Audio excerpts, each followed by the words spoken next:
Alô, amigos e amigas, fãs do nosso Rádio Centenário. Sim, porque o rádio fez 100 anos, comemorou 100 anos de sua primeira transmissão e, por isso, ele vai continuar com a gente por mais 100, pelo menos. Não sei se a gente vai estar aqui para poder continuar batendo papo com os amigos, mas alguém virá ocupar esse estúdio e trocar ideias e contar histórias do rádio com os filhos dos nossos grandes empresários, que serão empresários também, e nas outras séries, quem sabe, filhos de locutores e tudo mais. Eu preciso sempre lembrar vocês que aqui, nesta linha que você está vendo, YouTube, Facebook, Instagram, LinkedIn e também o podcast do Radiofobia, nesses canais todos, o nosso programa está indo ao ar e você pode, como dizem os americanos, e nós já adotamos, on demand. A hora que você quiser, você vai lá, clica e assiste ao programa. Não tem horário definido, não tem nada. Por isso é que a gente não fica assim, tão educados. Bom dia, amigos e tal. Porque você fala o bom dia, você vê de noite, fica sem graça. Ok? Isto posto, vamos, sem mais delongas, conversar com dois grandes empresários. E eu aproveito para dizer a vocês que têm reclamado: por que você não fala com um, não fala com outro? Por que você não conversa sobre aquela grande rede de rádio existente? Hoje é o dia. Então, eu vou chamar aqui, simplesmente por uma questão de ordem alfabética, mas não a ordem alfabética do nosso alfabeto, a ordem alfabética da rede L e C. Então, primeiro, o Luiz, que é o L, Luiz Casale, meu amigo, bem-vindo. Muito obrigado pela oportunidade. Bem-vindo, Luiz, e um abraço a todos aqueles que estão nos assistindo. É um prazer muito grande estar aqui com você. E agora é o C da rede LC, que apesar de vir antes no nosso alfabeto, por uma questão de eufonia na composição, é o Carlos Colasanti. Prazer em receber você de novo. Aliás, são dois ex-chefes meus, a primeira vez que eu entrevisto ex-chefes. É muito legal conversar com vocês depois de tanto tempo. São amigos. Obrigado pela oportunidade de participar. Um abraço a todos que estão nos assistindo. E a nossa relação com o Maglioca é de longa data, não só por ele ter sido até nosso funcionário durante um tempo, mas nós tivemos sempre ligados a ele em várias oportunidades diferentes. Então, não é nenhuma novidade. Nós vamos contar algumas dessas coisas, não da nossa ligação especificamente, mas vai acabar acontecendo. Eu tenho uma história para contar para vocês, vocês não imaginam. É uma baita surpresa que daqui a pouquinho eu falo. Só aguardem aí, ó.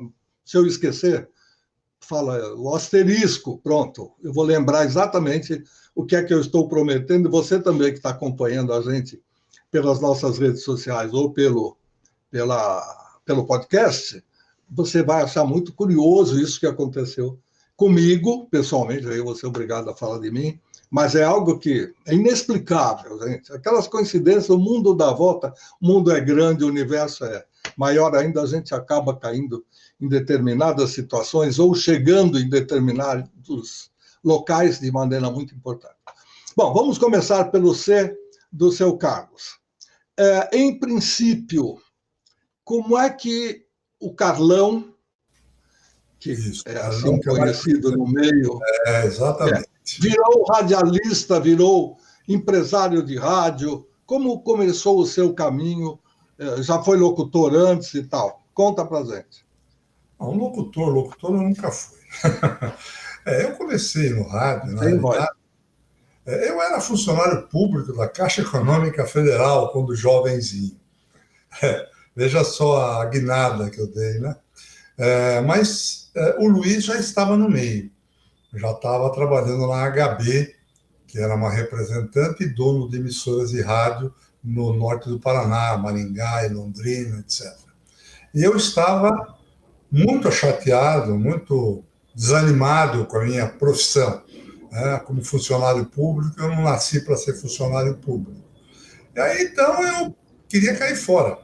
Aí conversei com o Luiz já estava no meio, falei, Luiz, vê se você me arranja uma oportunidade, eu quero cair fora desse negócio, pô, eu não quero ficar sendo funcionário público o resto da minha vida, pô. E aí surgiu uma oportunidade com o Guilherme da Citral, do Rio de Janeiro, que era uma empresa de representação de emissoras de rádio, e o Luiz me indicou para o Guilherme, aí fiz uma entrevista com ele gostou de mim, e eu acabei me licenciando da Caixa Econômica por 2 anos sem investimento para fazer uma experiência. E fui trabalhar. E na época, o Hélio Barroso, que era dono da HB, né, tinha um esquema representava a Citral em São Paulo, porque a Citral era do Rio de Janeiro.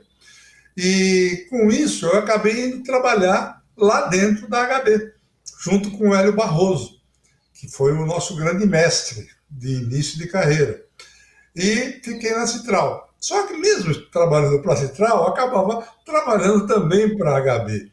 E comecei a me interessar por pesquisa de audiência, pesquisa de maneira geral, aprendendo com o Hélio. Saía a campo, ia para Maringá, ia para Londrina, batia palma o dia inteiro, fazendo entrevista no campo. Isso me deu uma experiência maravilhosa. E daí para frente, eu fui embora. Aí depois saí da Citral, fui trabalhar com Siqueira, fiquei 1 ano lá, acabei na Rede Nacional de Divulgação, que era uma grande empresa de representação comercial de emissoras de rádio, dono de emissoras de rádio também, que era a Rede Nacional de Divulgação, e trabalhava no Paraná, principalmente no Paraná. E acabei gerente lá da parte comercial, e continuamos. Mas o nosso sonho, eu e o Luiz sempre tivemos um sonho de nos libertarmos e passarmos a ser empresários. E a gente até tinha uma conta conjunta no Banco Português do Brasil, onde a gente depositava parte dos nossos salários para conseguir um capital para, no futuro, abrir uma empresa de representação de rádio. E assim foi, a minha vida começou assim, até que lá para fim da década de 60, 68, 69, nós resolvemos partir. E aí teve um acontecimento triste, foi o falecimento do Hélio Barroso, que atrasou um pouco, nós éramos para ter começado em 68, mas atrasou um pouco porque nós ficamos na obrigação de continuar dando aporte para eles, né? E atrasamos quase 1 ano, mas saímos em 1969. E daí começou a nossa vida. Fomos primeiro para Florianópolis, onde eu tinha um amigo muito, muito grande, que era o Amilcar Cruz Lima, dono da Rádio Santa Catarina de Florianópolis, e acabamos convencendo a ele a entregar a emissora para nós, dentro de um outro esquema de trabalho completamente diferente do que faziam os representantes comerciais. Nós não só fazíamos a representação comercial, que era normal, mas dávamos assessoria de marketing, pesquisa e programação para a emissora. E daí nós decolamos. Deixa o Luiz falar um pouco a respeito. Sua vez, Luiz, o que é que você já fazia no meio? Locução, produção, já era empresário? Olha, Malhoca, eu estou agora com 58 anos de rádio e nunca falei no rádio. Sempre estive por trás. Mas eu queria só fazer um adendozinho ao que o Carlão falou antes de falar um pouquinho mais. Nós somos amigos desde os 7 anos de idade. Eu e o Carlão somos amigos. Não só amigos, desculpe, não só amigos, convivemos quase que diariamente desde os 7 anos de idade. Não é mole, não. Nós fizemos muitas coisas juntos, fizemos teatro, tivemos um grupo de teatro aqui em São Paulo, que foi um grupo, na época, muito forte. Então, a nossa ligação é uma ligação de muitos anos. Mas eu tenho um histórico. O meu tio, que é homônimo, Luiz Casale, era gerente da Rádio Clube Imperial de Taquaritinga. E eu passava, enquanto criança e jovem, eu passava as férias na casa dele em Taquaritinga. e eu ia para a rádio e ficava bebendo. Entrava no estúdio, ficava olhando os caras falando atrás daquele aquário, eu ficava bebendo. Então, foi um negócio assim muito interessante. Aí eu era office boy da Snard. A Snard era uma empresa de varejo.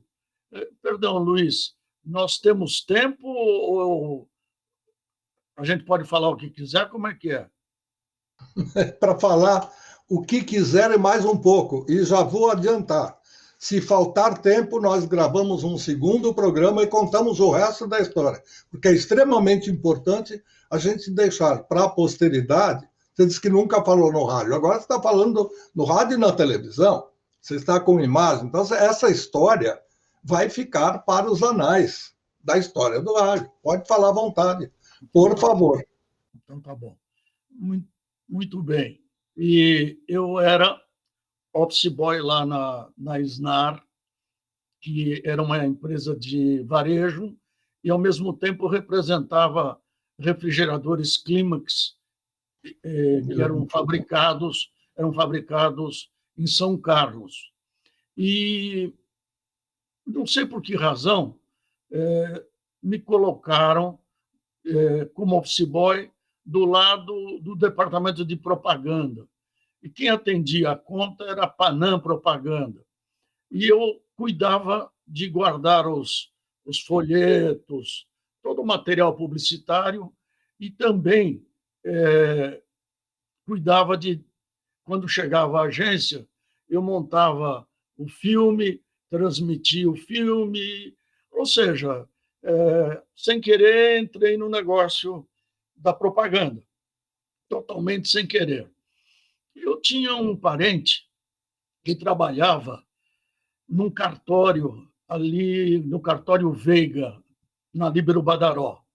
Esse parente meu falou: onde você trabalha, Luizinho? Eu falei: olha, eu trabalho na Snar, lá no departamento de propaganda. Ele falou: olha, eu tenho um cliente que é dono de uma agência, você quer trabalhar numa agência? Eu falei: quero. E aí eu fui trabalhar na Lloyd Propaganda, ali no Largo do Tesouro, do lado da Bolsa. E o cara era tão maluco, ele tinha conta da Willis Overland, e ele me contratou como mídia. Eu não sabia nada disso, mas ele era totalmente maluco, ele tinha sido artista em Hollywood, e o caramba, totalmente louco, e me pôs como mídia. Assim como ele me pôs como mídia, um dia ele chegou e me mandou embora. Não sei por que até hoje, eu não sei por que eu fui mandado embora. Vai embora, vai embora.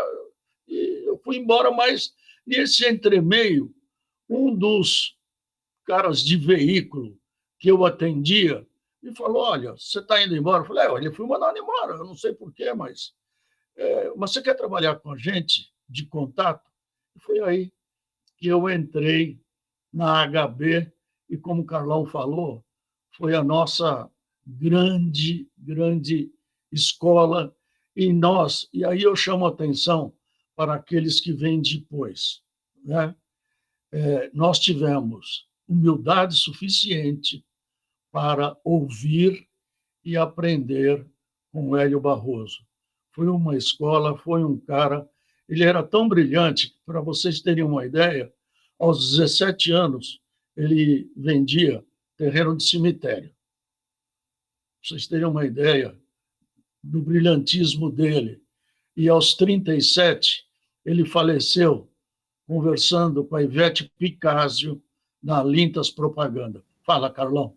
Só queria dizer uma coisa. Ele estava avançado no tempo, o Hélio Barroso, pelo menos uns 30 anos, ao lidar com a emissora de rádio. Ele falava em marketing, imagina, ninguém falava em marketing, pesquisa, era um negócio completamente maluco. E o Hélio Barroso estava adiantado no tempo, uns 30 anos, por aí. Foi aí, Luiz, e aqueles que estão nos acompanhando, que nós entendemos a importância da pesquisa. Óbvio que não é a pesquisa pela pesquisa. há que ter, sim, a participação do profissional, a participação de quem sabe ler a pesquisa, a participação de quem tem sensibilidade e de quem sabe como colocar no ar o que a pesquisa mostra, não é? E a gente conseguiu bastante disso no dia a dia com o Hélio Barroso. Mas, voltando à fundação da LC, eu queria chamar a atenção para um episódio muito curioso. O Carlão era amigo do Ayrton Arival Rebelo. Esse Ayrton Arival Rebelo era proprietário da Rádio Sociedade de Blumenau. E ele era um advogado de alto nível na cidade de Blumenau e pertencia à classe social elevada de Blumenau. E nós fomos bater, em primeiro lugar, na porta dele. Chegamos lá, ele nos acolheu de uma forma espetacular e, de saída, já assinou a nossa carta de representação, a rádio é de vocês, tudo bem e tal. E eu e esse senhor que está nos vendo saímos para a rua e ficamos 12 horas cada um batendo de porta em porta para ver a situação da rádio de Blumenau. Voltamos para o hotel à noite, eu e ele tabulamos a pesquisa, a rádio era a última da cidade, a última emissora de audiência da cidade. Falamos, Carlão, o que nós vamos fazer com isso? O que nós vamos fazer com isso? No dia seguinte, voltamos, fomos lá e mostramos para o Ayrton. Ayrton, olha, a rádio está aqui, ela é a última emissora de audiência aqui de Blumenau, ela é uma emissora de elite e, para nós, em São Paulo, vai ser muito difícil vender a sua rádio. Mas nós temos um projeto. Vamos fazer uma mexida nessa programação? Ele falou, de jeito nenhum. Aí só nos restou rasgar. Então, nós ganhamos na segunda e perdemos a primeira rádio na terça. E daí nós fomos para Florianópolis e aí começou. Vamos lá. Carlão, quer complementar? Acho que o Luiz explicou bem. A partir da Rádio Santa Catarina, que também tivemos um problema, não foi tão grave como o de Blumenau, porque Blumenau realmente não tinha o que se fazer. Nós abrimos mão da primeira representada que nós conseguimos, né? O que não era fácil, nós éramos dois desconhecidos na época, né? Não era fácil o dono da emissora entregar a rádio, né? Do jeito que nós queríamos, né? Porque nós não queríamos simplesmente a representação comercial, nós queríamos interferir dentro da emissora a todos os níveis. Então, é um negócio bem mais complicado. E porque era a nossa chance, né? Porque competir com as grandes empresas de representação da época sem ter um diferencial era quase impossível. Nós tínhamos que ter um diferencial. E aí, quando chegamos na Florianópolis, o Amilcar, que era uma pessoa assim muito agitada, assim, sabe? Mas na hora ele topou tudo. Topou que a gente gerenciasse a rádio, quanto à programação, pesquisa, tudo. E tudo bem, nos deu a carta de representação e nós viemos felizes da vida para São Paulo para começar o trabalho. Aí a empresa que representava na época a Rádio Santa Catarina, obviamente, entrou em contato, porque a rádio, na realidade, era de propriedade de um deputado federal, tá certo? Doutor Haroldo, e eles entraram, obviamente, em contato com o doutor Haroldo lá em Brasília e falaram, olha, vocês estão dando a rádio maluco para dois moleques que não sabem nada, que isso, tal. E aí o doutor Haroldo, obviamente, ligou para o amigo e falou, olha, amigo, eu acho que estamos falando besteira e tal. Aí vira, nós estamos no escritório, às 8 horas da noite, e liga o Amilcar. E diz para nós assim, olha, o doutor Haroldo não concordou, infelizmente, tal, e, bom, desligou o telefone, desligamos o telefone, ficamos olhando para a cara do outro, falei, e agora? O que nós fazemos agora? Pô, vocês podem não acreditar, mas nós estávamos tão imbuídos que nós não íamos desistir, que nós descemos compramos todos os jornais de classificados que tinham na banca de jornal e vamos pegar qualquer tipo de representação, nós não vamos desistir. Bom, passaram-se cerca de 15, 20 minutos no máximo, toca o telefone e era o Amilcar. Do jeito esporrento dele, do jeito agitado, esporrento dele. Olha, o doutor Haroldo que vai lá, eu vou continuar e está acabado. Bom, vocês toquem em frente ao projeto. Todo mundo desligou o telefone. Então nós ganhamos, perdemos e recuperamos em seguida. Foi uma situação bem engraçada. Hoje a gente acha muito engraçado. Na época foi um terror, né? Mas aí... Só uma perguntinha, porque a gente avança nas conversas, e acho que muita gente que está vendo a gente não é do meio radiofônico, como nós somos, graças a Deus, então não conhece como era a situação existente. Vocês, pelo que eu imagino, foram pioneiros nessa questão de rede, de montagem e tal. Agora, como é que funcionava? Vamos dizer, eu tinha uma emissora em São Paulo, então, para São Paulo, eu tinha lá meu departamento comercial, com um diretor, 2 ou 3 contatos, talvez mais, eles iam na rua, batiam de porta em porta, conseguiam alguns classificados, como a gente chamava no começo, né? Eram os homens que iam diretamente, e aí vem crescendo as agências de propaganda, já se especializando, e com mídias, e aí vem essa história que o Luiz contou, que ele não sabia o que era ser mídia, mas, de qualquer maneira, foi por aí. Agora, o que vocês estavam fazendo era representação de um trabalho e também queriam entrar na área de... Comercial. Comercial e também na área artística. Sim. A nossa ideia, veja, era quando nós partimos para... Como eu disse anteriormente, nós temos que ter um diferencial, porque senão nós vamos bater lá. Então, o que nós fazíamos?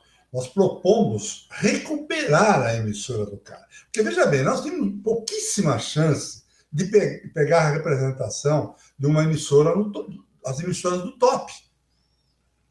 Que na época quase não existia pesquisa de audiência, tinha só alguns centros de São Paulo, de alguns centros de capitais, etc., tinha alguma pesquisa de vez em quando do Ibope, e era só. Tudo era feito, a mídia, quando começou, ela programava as emissoras de rádio na base da tradição. Quer dizer, a Rádio Diário da Manhã de Florianópolis era tradicionalmente considerada a melhor emissora de Florianópolis. Então, a primeira verba tinha que ir para a rádio, independentemente se ela tivesse bem de audiência ou não tivesse, porque a coisa era feita de forma tradicional.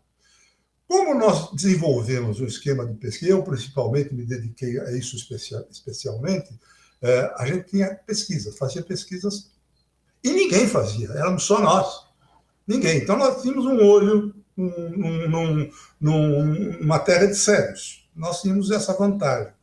Então, o que a gente fazia? A gente ia procurar as emissoras que estavam mal da audiência, que eram emissoras que não eram programadas, que era a chance que a gente tinha de conseguir trazer para nós. O dono da emissora, que estava numa situação de São Paulo, faturava um tostão em São Paulo, nem no Rio, porque nós tínhamos escritório no Rio também. Não faturava nem nada em São Paulo, não tinha nada a perder, só tinha a ganhar. Tá certo? Então a gente ia lá, propunha para ele não só fazer a representação comercial, mas recuperar a emissora. Tentar jogar a emissora para cima, para que ela ficasse sendo uma das tops da cidade, para que a gente depois conseguisse comercializá-la lá em São Paulo e Rio de Janeiro. E é assim que a coisa começou. E começou a dar certo, porque deu muito certo com Florianópolis, que foi a nossa primeira emissora. No prazo de menos de um ano, nós colocamos a Rádio Santa Catarina em primeiro lugar de audiência. Então, o que nós fazíamos? Nós acompanhávamos com pesquisas regulares, nossas, só que nós fazíamos o seguinte, nós divulgávamos a nossa pesquisa para as agências de publicidade, mas divulgávamos do jeito que elas saíam. Se a emissora estava em quinto lugar, era a última da cidade, nós divulgávamos a pesquisa assim mesmo. E ia divulgando sempre, na medida que a emissora crescia, a gente ia divulgando, ia mostrando, olha, está aqui, quer acreditar, acredite, não quer acreditar, não acredite, até que ela chegasse no topo. Quando ela chegava no topo, nós contratávamos o Ibope. E aí batia com a nossa pesquisa. Com o passar do tempo, com várias emissoras, e com a ausência completa de informações de pesquisa no mercado, as nossas pesquisas começaram a ser acreditadas. E as emissoras, as agências passaram a adotar as nossas pesquisas. Não de uma maneira, vamos dizer assim, escrachada, mas elas levavam em consideração. Porque nós ganhamos credibilidade a partir do momento que nós divulgamos qualquer resultado. Não importava como é que a nossa rádio estivesse. Então, em menos de um ano, nós colocamos a Rádio Santa Catarina em primeiro lugar de audiência, comprovada em seguida pelo Ibope. Aí fizemos uma promoção, nós tínhamos um esqueminha de fazer promoções, que, aliás, o especialista pode falar mais sobre isso. Nós montamos um esqueminha de promoções pelas agências, muito interessante, bem criativas, com bom humor e tal, e a coisa pegou no breu, assim, de uma forma espetacular. Com isso, nós fomos crescendo, e outras emissões começaram a chegar para nós. E aí a coisa começou a envolver, foi embora, até que nós ficamos com emissoras para chuchu, né? Tínhamos lá, sei lá, 50, 60, chegamos a ter como representação ainda, fazendo a programação lá no local, bonitinho, antes de rede, antes de montarmos a rede. E assim foi. Luiz, fala um pouco você agora. Não, apenas, Carlão, você já deu todo o panorama. Eu chamaria atenção em cima daquilo que o Luiz falou, que muitas pessoas não têm interação, não conhecem o mercado como era, para dois aspectos. Primeiro, na ocasião, o rádio representava 22% do investimento publicitário. 22% do investimento publicitário.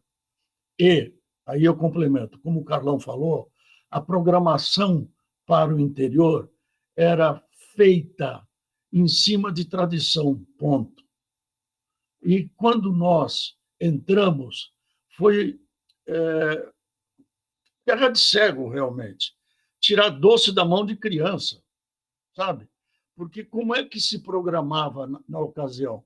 Além da tradição, de repente, um cliente ligava para o representante dele em Florianópolis ou em Blumenau e perguntava para o representante dele: olha, eu quero fazer uma campanha aí do lançamento da minha caminhonete, que rádio que eu vou usar? Né? Não havia essa estrutura. E outra coisa que eu queria chamar a atenção, nós tivemos uma felicidade muito grande. Nós pegamos uma transição na área de mídia. Desapareceu a mídia tapinha nas costas, a mídia de conversinha, e começou a surgir uma geração de mídia técnica. Esse povo que veio nos anos 70 é uma mudança substancial no mundo da mídia. Então, nesse capítulo, a gente foi muito privilegiado, Luiz, muito, porque nós trazíamos uma informação para quem tinha desejo e anseio de recebê-la, porque nos mídias anteriores não existia essa preocupação. Era muito mais almoço, tapinha nas costas, viagem, entendeu? Era um negócio... E fora um tal de jabaculê, sei lá como é, entendeu? E nós tivemos realmente muita sorte e caminhamos ao lado desse povo que mudou a cara da mídia. Que mais, Carlos? Que mais, Luiz? Eu acho que vocês não só caminharam, vocês ajudaram a criar. Porque uma palavra que vocês não usaram muito, mas que eu acho que é o segredo, é a chave do sucesso, vocês sabiam fazer. A interpretação da pesquisa. Ler a pesquisa, tudo bem. Ver os números do jeito que eles aparecem, se apresentam. Mas lá dentro, quer dizer, como é que eu caso, como é que eu faço a junção, como é que eu estudo, esse segredo vocês trouxeram para o mercado e começaram a mostrar que era preciso, além de ter os números em mãos, saber interpretá-los, saber entendê-los. Mas você sabe qual foi a nossa grande vantagem, Luiz? De barriga no balcão. Porque quando eu e o Carlão saímos para bater de porta em porta, a gente descobriu cada coisa, cada coisa. Por exemplo, bom dia, bom dia. A senhora está ouvindo o rádio no momento? Estou, sim, senhor. Qual é a rádio que a senhora está ouvindo? Sei não. Sei não. Eu estou ouvindo aqui esperando da hora. Ah, é? Eu estou esperando da hora. E as emissoras só davam hora de meia em meia hora ou de hora em hora. De hora em hora, no prefixo só. E não sabia também qual era a rádio, porque só na hora cheia que dava o prefixo. PRF 47, o caramba tal. Ah, é? A mulher não lembra o nome da rádio, porque a rádio não fala a hora, porque a rádio não dá o nome.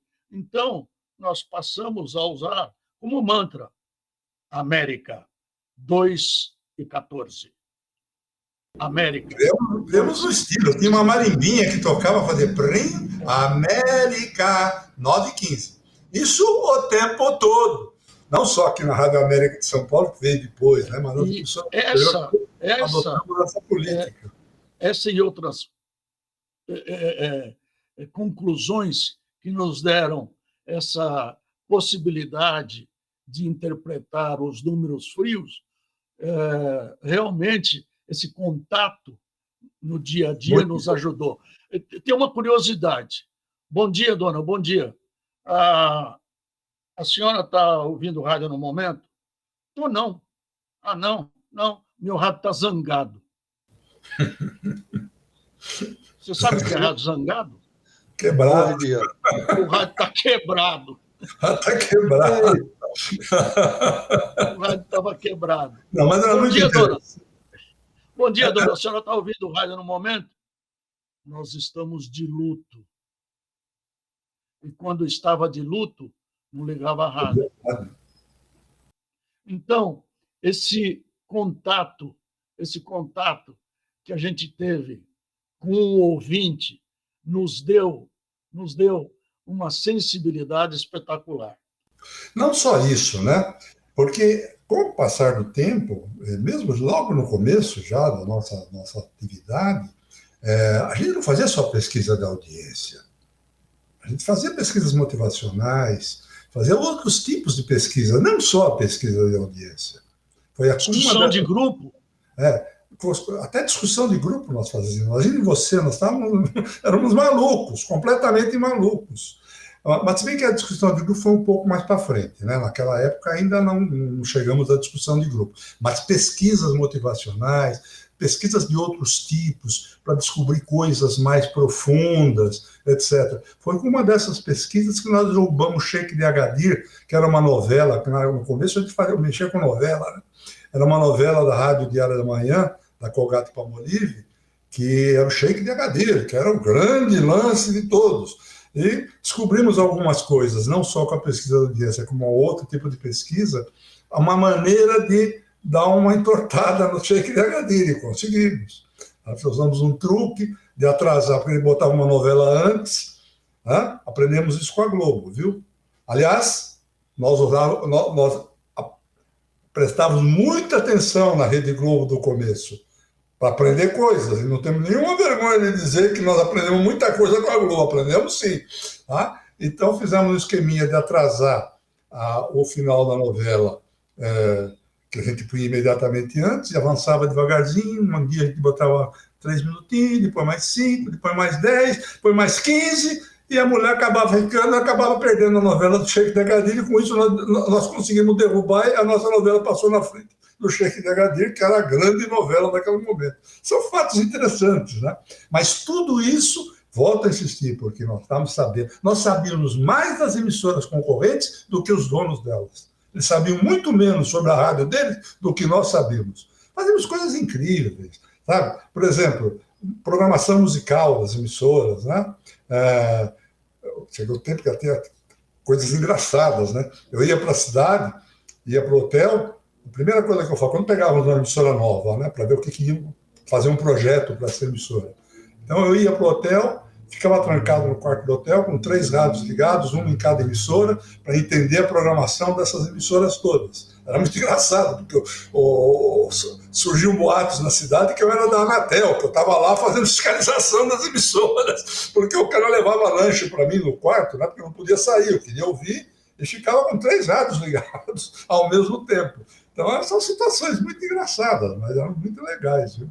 Muito legais. Situações essas que você só ouve e fica sabendo acompanhando os empresários, acompanhando essa nossa série, que faz com que os grandes nomes do rádio, que fizeram e ainda fazem o rádio, abram o seu coração e ensinem a gente boa parte daquilo que eles fizeram e a gente vai aprendendo. Ninguém de vocês falou no começo, não, fui fazer faculdade de psicologia, porque depois eu fui trabalhar com pesquisa. Hoje o RH tem necessidade de que seja alguém de psicologia. Acho bom que seja. Ajuda muito.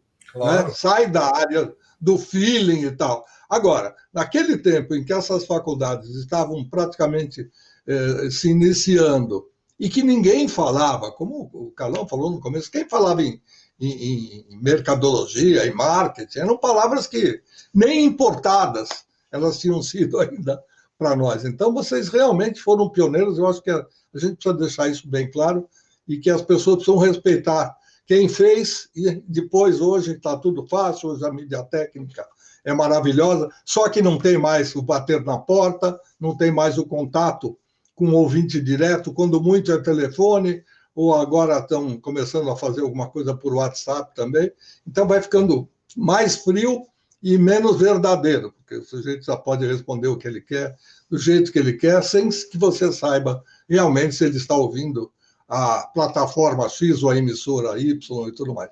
O Carlão já respondeu quase a minha terceira pergunta. Eu não consegui fazer muitas das perguntas que eu quero fazer. Posso fazer só uma complementação? Por favor. Não desvalorizando de jeito nenhum a nossa atuação, mas nós entramos em terra de cego. Na época, as emissoras não tinham unidade de programação, Luiz. E cada horário era um tipo de rádio. Das 8 às 10 era o programa do Manuel. O Manuel fazia a programação musical que ele bem entendia. E ele dizia, Roberto Carlos, no meu programa não toca, porque é brega. Das 10 a meio-dia era o João. O João fazia outro tipo de programação. Da meio-dia às 2. Então, veja, nós realmente tivemos um privilégio muito grande. Desculpe. Era uma coxa de retalhos. Era uma coxa de retalhos. Não tinha unidade. Eram várias emissoras de uma emissora só. Na realidade era isso. Eram várias emissoras dentro de uma emissora só. Eu queria só fazer um adendo mais. Quando nós começamos, nós usávamos um monte de ferramentas do marketing e sem saber o que era marketing. Isso que é mais interessante. É o que ele falou. Nós estávamos utilizando uma série de ferramentas de marketing sem nem saber o que era marketing. Interessante. Desculpe de interromper, Luiz. Não. Na hora que juntaram as coisas, eu falei, isso aqui vai para a caixinha do marketing, isso aqui vai para a caixinha da publicidade, isso aqui vai para a pesquisa, e eram as coisas que vocês já faziam. Mas a pergunta que eu quero fazer, essa realmente já tinha planejado fazer, como surgiu a ideia da Hora Certa da Marimba da Rádio América, que foi uma marca mais indelével. Todo mundo sabe, todo mundo se lembra. Se você tiver detalhes, Carlão ou Luiz, quem criou, quem tocou a marimba, quem teve essa ideia? Carlão fala. Olha, na realidade, como dizia o Chacrinha, toda a experiência válida tem que ser copiada. Eu não tenho nenhuma vergonha de contar isso para vocês. Na realidade, foi copiada essa ideia. Nós tínhamos uma emissora, uma representada em Londrina, a Rádio Paiquerê de Londrina. E quem inventou essa história da marimba e da hora certa foi o JB Faria, dono da emissora lá de Londrina. Nós tínhamos um contato muito grande com eles. Quem descobriu que a hora certa era importante, que o nome da rádio era importante e tal, foi através das pesquisas. Mas o formato que nós adotamos, nós pegamos da Rádio Paiquerê de Londrina, que começou com essa história. Ele fez exatamente isso. Tinha marimbinha, ele falava Rádio Paiquerê, 9h15. Tá? Aí depois, a Jovem Pan fez uma coisa parecida, né, com o Ney Gonçalves Dias, que dizia São Paulo, 9h15, repita, 9h15. Lembra-se disso? Mas isso veio bem depois, muito depois do que nós tínhamos feito isso no interior todo, no Brasil todo. Como foi a escolha da marimba? Hã? Como foi a escolha da marimba, Carlão? Bom, a escolha da marimba foi o seguinte, eu e o Franco Carlos, que na época era o nosso diretor da rádio, né? Da Rádio América, trabalhava junto comigo, nós fizemos uma série de pesquisa lá, pegamos um brinquedo e tal, até que foi o Franco Carlos que achou a marimba, trouxe a marimba para mim lá e nós ficamos gravando. Prim, prom, até descobriu um toque legal. Aí descobrimos um toque legal da marimba. E aí depois nós gravamos com a vinheta, né? A América, que ficou famosa, foi com o Luiz, me ajuda a lembrar o nome dele, Luiz, o que fez a... Marçal. Não, o Coro. Fazia da Varig, fez a propaganda da Varig, como é que era o nome dele? O estúdio de gravação. Puxa vida, não vou lembrar agora, desculpe. Tá? Eu sei, eu estou identificando, José, eu também me lembro. Então, aí ele fez a vinheta. Era o pai do Ícaro. O pai do Ícaro. Eu não lembro, sinceramente, agora. Era o diretor de quando se fala em Marçal, que era a voz da Varig, a gente se lembra da agência de propaganda, que agora também me falha, um grande nome da propaganda. Não é. É o estúdio de gravação. Não falei bobagem, não tem nada a ver com a Varig, não. Era um cara famoso de vinhetas, de comerciais, puxa vida, eu não consigo lembrar o nome dele agora. Mas era famoso. Custou caro para nós, inclusive. Ele fez várias vinhetas, não foi uma só. Mas a que nós adotamos foi a que nós gostamos, que foi o América. E aí vinha a marimbinha para 9h15. Isso foi uma loucura. Na época da Rádio América, quando a América subiu para o primeiro lugar de audiência em São Paulo, eu andava na rua para ir para a rádio e ouvia os carros em volta, né? E aquela marimba tocando em minha volta ali. Eu achava o máximo. Como é que a América entrou na rede LC? Vou contar a história. Nós tínhamos uma representada em São José do Rio Preto, que o proprietário era o Luiz Homero. Você lembra o sobrenome dele, Luiz? Luiz Homero, eu não lembro. Luiz Homero de Almeida. Luiz Homero. Ele era diretor da Núcleo de Propaganda. Isso mesmo, ele era diretor. Era uma house agency da Santista. Isso mesmo. E nós passamos a representar a rádio dele, fizemos o trabalho lá para a rádio dele, como fizemos com todas as outras rádios. Tal. E ele era muito ligado aos padres paulinos, que eram donos da Rádio América, eram donos também da Rádio Bahia, da Bahia, de Salvador, dono de uma outra rádio. Rádio Olinda. Hã? Rádio Olinda. Rádio Olinda de Recife. Então ele tinha um grupo de emissoras. E todas batendo lata, lamentavelmente. A Rádio América de São Paulo, a única coisa que se conhecia da Rádio América de São Paulo é que ela transmitia o TURF. E, na época, era a única rádio que transmitia o TURF. Então, era a única coisa que se conhecia da Rádio América.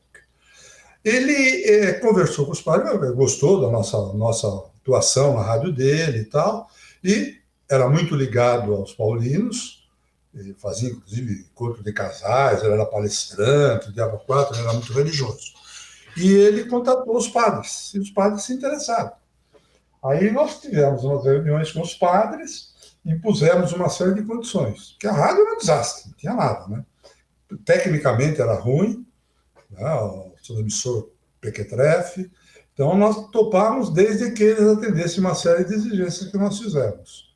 E eles toparam tudo, inclusive a parte técnica, mudaram os transmissores, botaram torres novas lá na Raposo Tavares e tudo mais.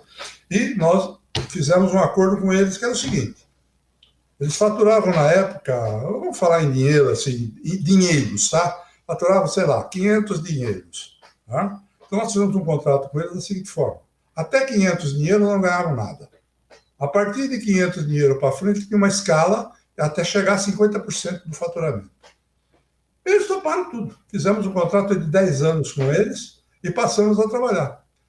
Foi em um ano, hein? Nós conseguimos tirar essa rádio lá de baixo e colocá-la em primeiro lugar da audiência em São Paulo em um ano. Foi um ano certinho. Só que tinha pesquisas regulares do Ibope, fazia pesquisa todo mês, fazia até pesquisa semanal, dava até resultados semanais, então foi muito fácil acompanhar tudo. Eu me lembro de uma reunião, que eu não sei porque cargas d'água ela foi feita, e estava lá todo mundo, eu, o pessoal da Jovem Pan, o pessoal da Bandeirantes, enfim, todas as emissoras de São Paulo. E eles faziam uma maior gozação comigo. Diziam assim, vocês estão acostumados com emissorazinha do interior, não é? Vocês vão ver o que é bom para tosse aqui. E nos menosprezaram, não prestaram atenção no que estava acontecendo. E quando eles acordaram, nós tínhamos papado todos eles. Foi muito bom aqui. A minha vingança foi maligna. Mas é bom. Esse tipo de coisa é o troféu que a gente tem internamente, porque a gente percebe que muito daquilo que a gente falou, muito do que a gente quis fazer, não deixam, não dão bola, não valorizam e, de repente... Bom, antes que a gente faça as perguntas finais, nós estamos com mais 10 minutos, 12, eu vou contar o asterisco número 2 primeiro. Quando o Carlão começou a falar das pesquisas lá no Paraná, ele citou uma cidade que durante muitos anos eu abracei como minha também, porque os irmãos, eu já vou citar o nome, ouviam a Jovem Pan e vinham para São Paulo, e como todo diretor de rádio, eu estou falando Jovem Pan porque eu estava no FM, eu tinha acabado de entrar para a montagem do FM, e tem muito a ver com a Rede LC. Aí, então vou contar o comecinho de tudo. Eu fui convidado para trabalhar na Rede LC, para criar um departamento que nós denominamos CPM, Criação, Produção e Marketing. Aí eu escolhi algumas pessoas, o Lélio foi meu assistente, a Celina Silva, que logo depois foi trabalhar com Elis Regina como secretária pessoal, era a nossa pessoa de jornalismo, cuidava do departamento de jornalismo, que era pequeno, mas era importante, porque tinha uma série de coisas específicas que você... para cada rádio você tinha que pensar coisas, enfim. E ela era filha, como sempre foi, ainda está viva, do saudoso Walter Silva, o Pica-Pau. Muito bem, montamos esse departamento, começamos... Eu me lembro que o primeiro trabalho que o Carlão me passou foi criar a abertura da patrulha rodoviária para a Jovem Luz de Araçatuba, emissora de Oscar Luiz Piconês. Foi o primeiro trabalho. Então eu fui lá com o Valdir Américo para o estúdio, com algumas ideias, trilhas e tal, e criamos essas aberturas. E eles, Rede LC, forneciam ou favoreciam as emissoras, elas podiam pedir o que elas quisessem.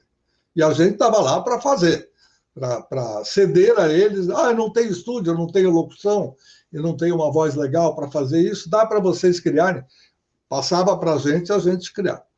Quando está chegando o terceiro mês, que é aquele fim do período do chamado contrato de experiência, o Carlão me chama e fala, olha, está tudo muito bem, funciona direitinho, mas tem um problema. A gente não pode manter o departamento porque ele ficou caro e ele não rende. Ele não tem lucro, porque isso está embutido no que a gente faz para as emissoras. Se a gente criar aberturas, se a gente criar vinhetas e outras coisas mais, elas pagam a mesma coisa para a gente. Então, a gente não tem como fazer esse departamento dar lucro e sim pagar. Eu falei, tá bom. Então, coincidentemente, isso eu não sei se vocês chegaram a saber, porque essa informação veio primeiro, uns 2 ou 3 dias, ainda estava no período de vencimento do contrato de experiência, o Tutinha me liga, lembrando que não tinha, naquele tempo a gente não tinha celular, portanto ligou para a Rede LC, para a minha sala, e aí o telefonista passou para mim, e aí eu conversei. Você não quer vir aqui e tal? Eu falei, não sei, eu estou empregado e tal, mas... Não, vem aqui, vamos conversar. E aí eu fui para lá e ele me chamou para ir ajudar a montar a Jovem Pan. Estou falando mais ou menos de 30 de setembro, algo parecido, porque no dia 25 de setembro de 81, a emissora Jovem Pan 2 foi para o ar pela primeira vez, falando, ela já existia gravada. E aí eu me despedi, agradeci aos meus amigos aqui presentes. Foi realmente uma boa experiência, até porque eu aprendi muito com essa área de pesquisa, que eu não conhecia praticamente nada, mas aprendi a entender a importância da pesquisa. E fui para a Jovem Pan. Aí a Jovem Pan conseguiu um relativo sucesso e esses outros diretores de rádio de várias partes do Brasil vinham a São Paulo, ficavam num hotel, traziam ou usavam o videocassete existente no hotel, porque naquele tempo era normal a gente assistir filmes ou qualquer outros programas em videocassete, e eles traziam uma fita, botavam no SSP, que é aquela rotação mais lenta, e gravavam as emissoras de São Paulo, para depois levar ideias, né? Como o próprio Carlão falou, é a teoria do Chacrinha que sempre vai continuar existindo. Muito bem.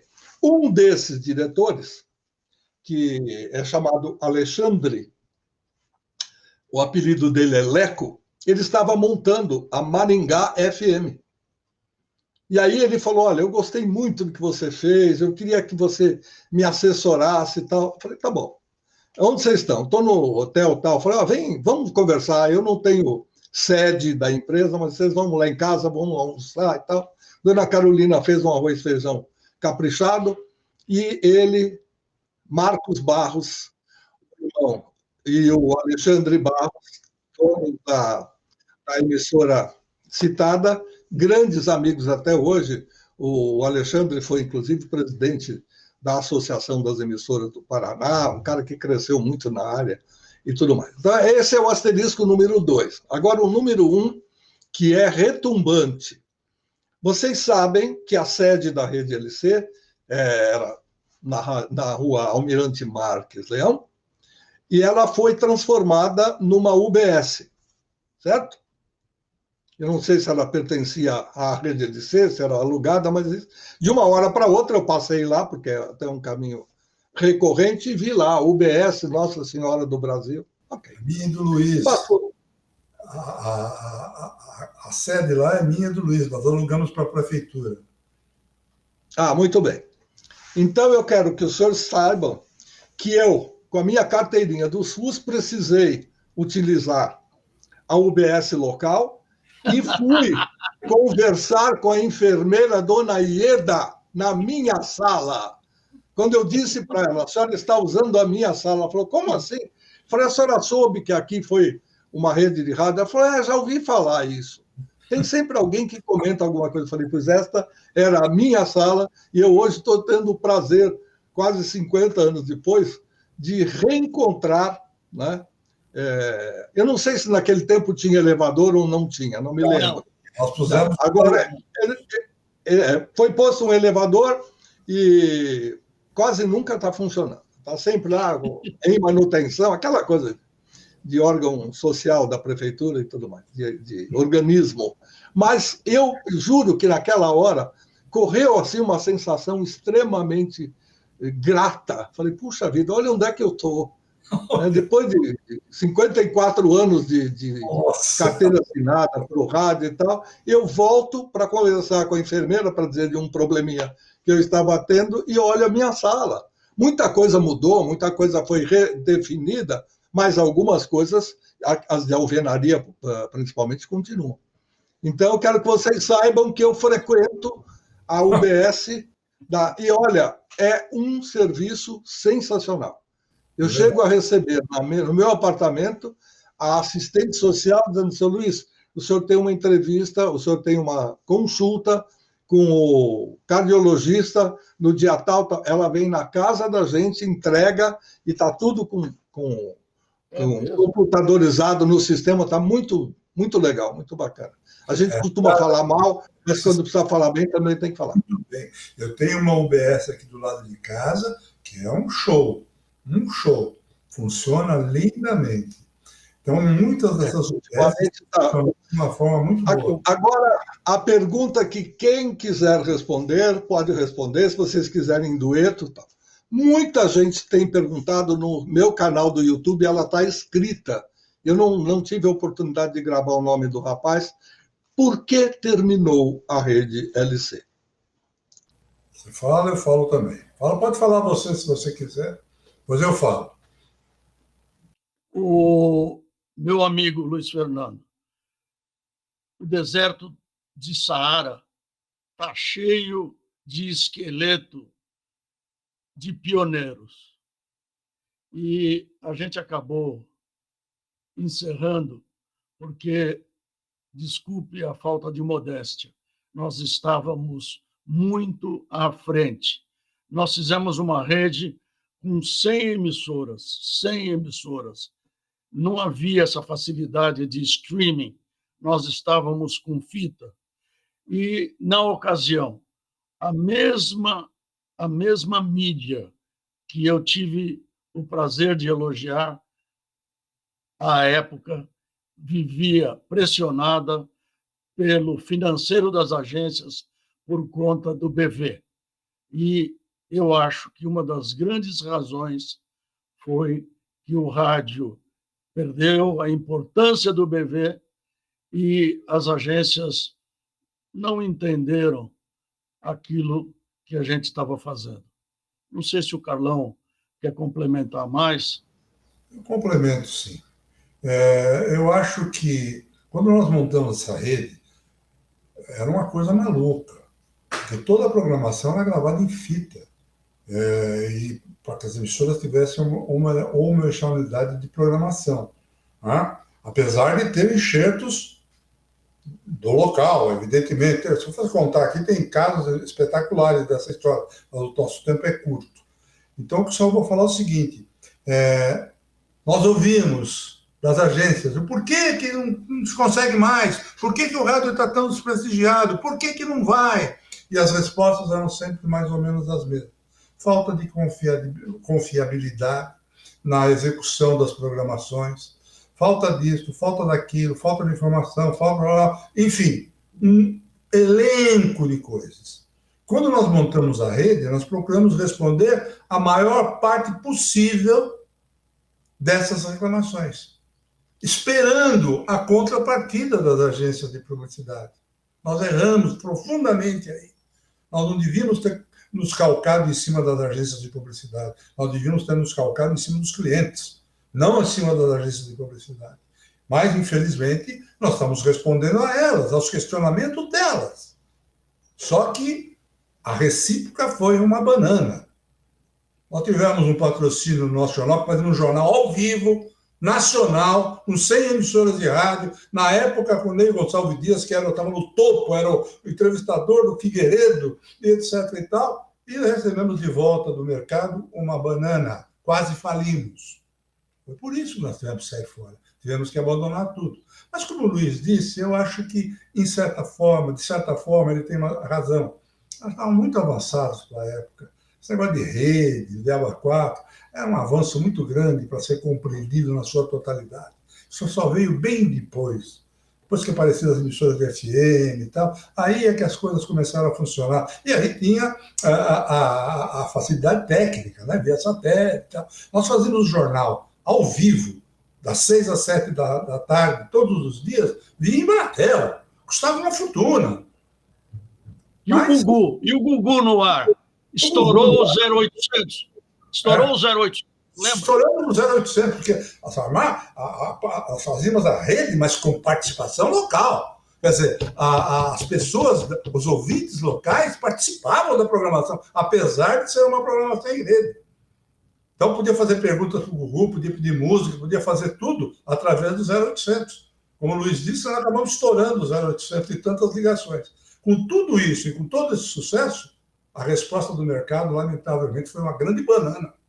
Só uma verba do Carlos Ivan Siqueira, o pai do Ícaro. Um patrocínio do Banespa, foi tudo que nós Quem conseguiu vender foi o João Dória.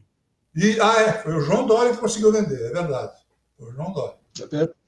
Histórias. Aliás, e mais histórias. Uma das figuras da rádio. Né? Mas, enfim, nós fizemos tudo o que era possível. E a resposta foi... O primeiro programa da série está chegando ao fim. Caso os senhores dois tenham mais lembranças, anotem, coloquem no papel. Eu já coloquei meus 2 asteriscos extra, porque as perguntas que eu fiz ou que eu iria fazer, vocês responderam de sobejo. Mas é sempre bom conversar, bom aprender. Então a gente pode voltar a conversar mais para frente e contar mais histórias, causos que vocês vão se lembrar.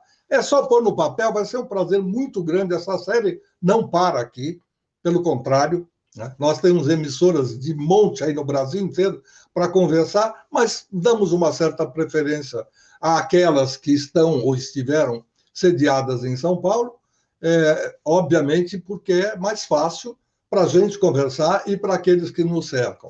Mas isso vai interessar, esse assunto vai interessar para todo o Brasil, com certeza, e fora daqui nós temos brasileiros que já se manifestaram uma ou outra vez, ouvindo as vozes. Nós falamos, vocês citaram Franco Carlos, o Carlão falou. Nós entrevistamos o Franco Carlos, eu não o encontrava, ele não está nas redes sociais, ele sumiu, foi lá para o cantinho dele, lá no litoral. Eu fui atrás, consegui botar no ar, deu uma bela repercussão e muita gente falou, puxa vida, por que ele parou? Ele cantava, ele gravava, fazia música. Tudo isso a gente precisa contar. Né? O que a gente hoje pode chamar de marketing, de dicas e de truques para fazer, para chamar a atenção, como o Carlão e o Luiz acabaram de contar, essas ideias serão muito boas, porque tem muita gente que vai fazer rádio no futuro e não tem tanta ideia como vocês já tiveram. Obrigado aos dois pela participação, foi muito bom revê-los, reencontrá-los ainda que virtualmente, de vez em quando a gente se encontra aí num congresso ou numa realização, vamos nos encontrar em outras festas do centenário, que ainda vamos prolongar, mas foi realmente, de coração, muito obrigado, foi muito gostoso conversar e relembrar histórias e conhecer outras que eu não sabia. Obrigado. Para suas despedidas, então, Luiz Casale, tem a palavra. Muito obrigado, Luiz, e é sempre um prazer poder conversar com alguém que é um ícone do meu negócio. Você é um ícone do rádio, você é um batalhador do rádio, e a qualquer momento que você levantar o dedinho, a gente está à disposição. Muito obrigado. Carlão. Não tem muito mais a acrescentar. Estamos à disposição. A única coisa que eu gosto muito de contar as histórias, que tem causos e mais causos para contar. Acho que dessa vez nós fizemos a primeira parte. Tem a parte da musical, de São Paulo, tal, que tem outra história. Mas estamos à disposição, olha, a hora que você quiser, não tem problema. Eu ia perguntar também, não vai dar tempo de responder, mas, poxa vida, vocês eram os reis dos autores. Aí veio o prefeito, proibiu, aí acabou. Já teve gente que me perguntou, será que a rede LC de rádio acabou por causa do outdoor? Não é a mesma coisa, e não, quer dizer, é a mesma. Não, é uma das razões, veja bem, porque o rádio já naquela época não sustentava mais. Ao contrário, começou a dar prejuízo. E o que nos sustentava era a parte de publicidade ao ar livre. Mas nós vendemos a empresa antes do decreto do prefeito. Prefeito Kassab. O Kassab. Nós vendemos para a Clear Channel a empresa. E como nós também não tivemos sucessores, né? Por várias razões, nossos filhos, tanto os meus como os do Luiz, ninguém entrou na profissão, nós não tínhamos sucessores. E com o avançar da nossa idade, também o rádio já não tinha mais condição. Vendemos a empresa de publicidade ao ar livre, a situação realmente nós temos que parar. Praticamente estamos semi-aposentados, porque a gente tem a Musical FM ainda numa outra circunstância, mas não quero nem falar disso. Tá. Okay. A gente não se aposenta, quando a gente está no meio, a gente inventa coisas o tempo todo. Obrigado, gente, de coração, e até uma próxima, se Deus quiser. Vocês vão voltar. Tá bom? Tá bom.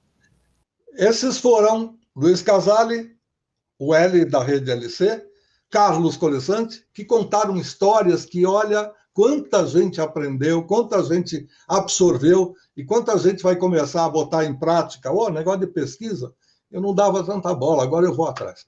Nós já passamos do horário, tomara que o nosso editor não nos corte, mas nós voltamos a semana que vem com mais conversas sobre os empresários da radiodifusão desses 100 anos de rádio.